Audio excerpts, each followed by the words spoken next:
Hello, this is going to be a video about the next tech company idea. I've told you about Cherry, I've told you about Boson and Quadrillion, but Cherry is a trademark name, so I can't use that. To create a knockoff of Apple, I just add an X that sounds like a Z in front of Apple, make it Xapple. Similar to how there's Mapple from The Simpsons. So, we have the computers called the Xacintosh, of course, the Isaac, all those cool things. So I'm thinking of copying the design language from the 1990s because it was just better that way.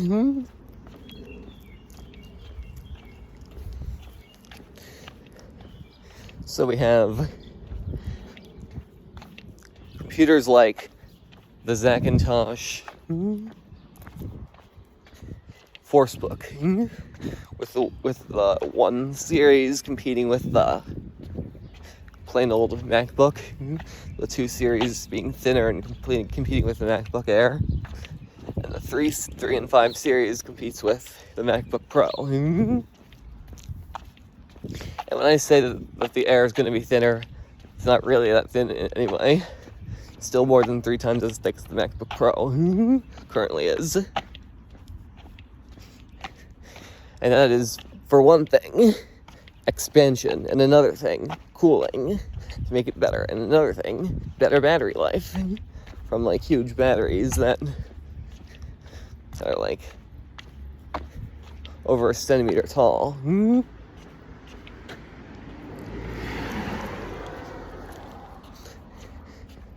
It's for all those good things. Meaning that standing up PCI Express slots on the Air will support low profile standing up, and then on the other laptops it'll support standard height, full height standing up. The whole goal about making things better with my computers. And I know it's going to be heavier, but it's also going to be worth it because of the expansion and the cooling and the power, as these computers will be much more powerful than Apple's, using the slowest crap and running hot ARM processors that they lie about being their own chips with Apple Silicon.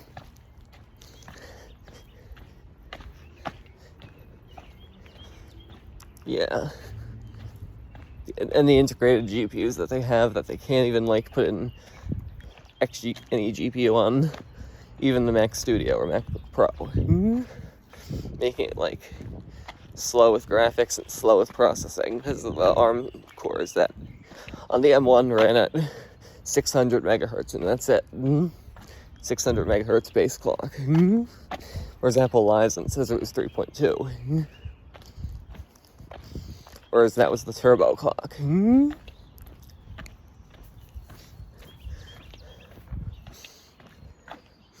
Anyway, I've decided not to go with Bulldozer this time around after I saw a review of it from 2 people, one of them being the Gamers Nexus, the guy with the cool hair. But I'm going to use the processors, the Mars processors based off the Core i series of Sandy Bridge, Ivy Bridge, and Haswell, with there being my own special version that's like an APU. Has less cores but better graphics power.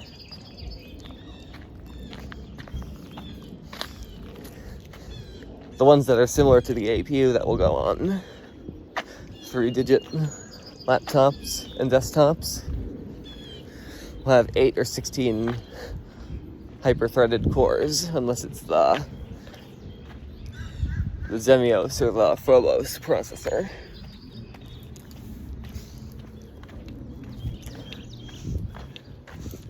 But the Mars A series chips will be powerful. With those 8 or 16 cores. Basically 3D stacked Intel Core i chips. From the 2nd, 3rd, and 4th generation.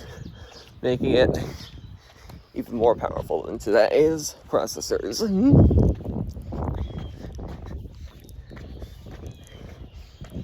Then the older NVIDIA GPUs that'll be equipped with new GDDR6, GDDR7 eventually, more memory, going up to 128 gigabytes, and support for SLI. The same way AMD's GPUs will do the same thing for the Islands series.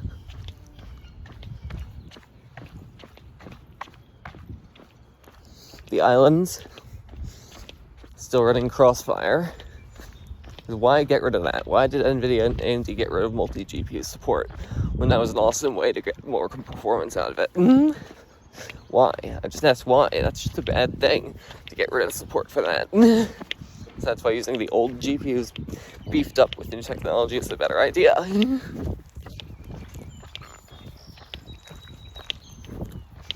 And sure, the workstation GPUs still support that. Even on Ampere.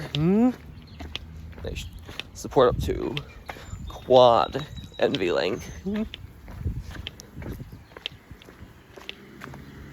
Whereas my computers will support SLI in up to 4 GPUs.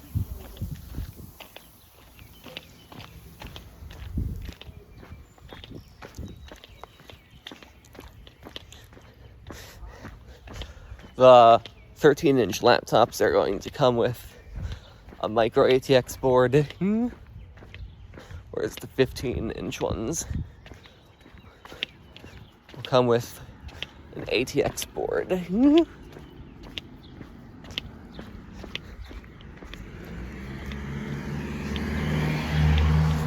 The standard Forcebook and Forcebook Pro, or no, it's not like that. It's the standard Forcebook 100 and 300, 500, or 1000, 3000, 5000 series will come with CD DVD drives, floppy, 3.5-inch and 5.25-inch floppy, whereas that'll remain an option on some of the bigger versions of the 200 and 2000 series,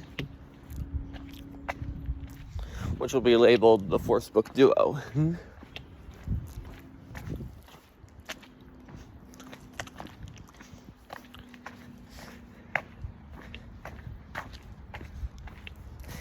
And don't forget about desktops like Apple has, mostly. Because there will be user upgradable laptops and desktops, fully user upgradable. With the 3-digit series using the Mars APUs and CPUs used on the 4-digit series.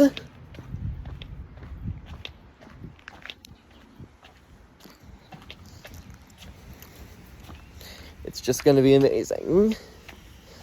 And Apple won't be able to compete with their strategy. If Apple wants to compete, they're going to have to resort to user upgradable computers. And that's what I want Apple to do. Compete with me.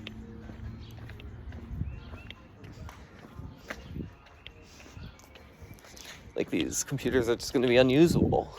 These Apple computers. In the future because of their lack of upgradability. They're going to lose a lot of pro customers to me.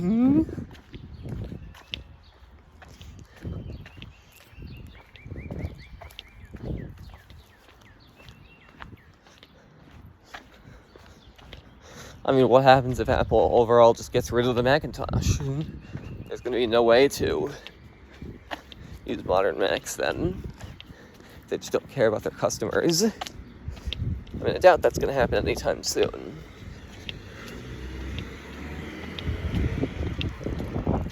But Apple, you're about to lose customers to me. Be prepared for reduced sales.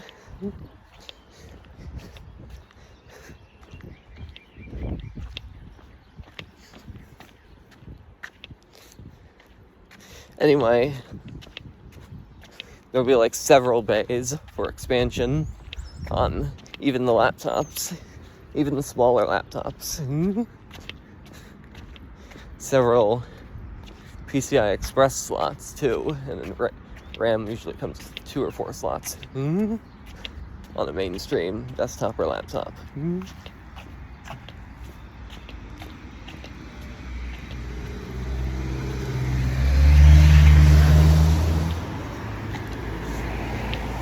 Then the mobile devices, like the tablets, will also come with mini ITX boards, all that good stuff, and expandability. Smartphones will need to be customized so that they can have smaller boards to fit in.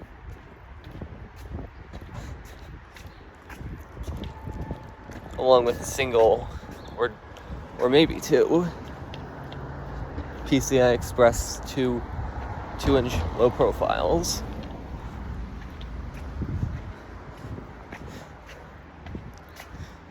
And then M.2, NXM, all that good stuff.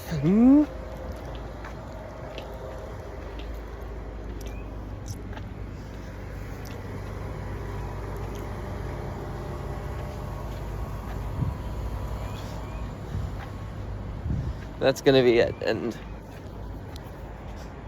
Apple, be prepared to lose your customer base, especially your pro customer base.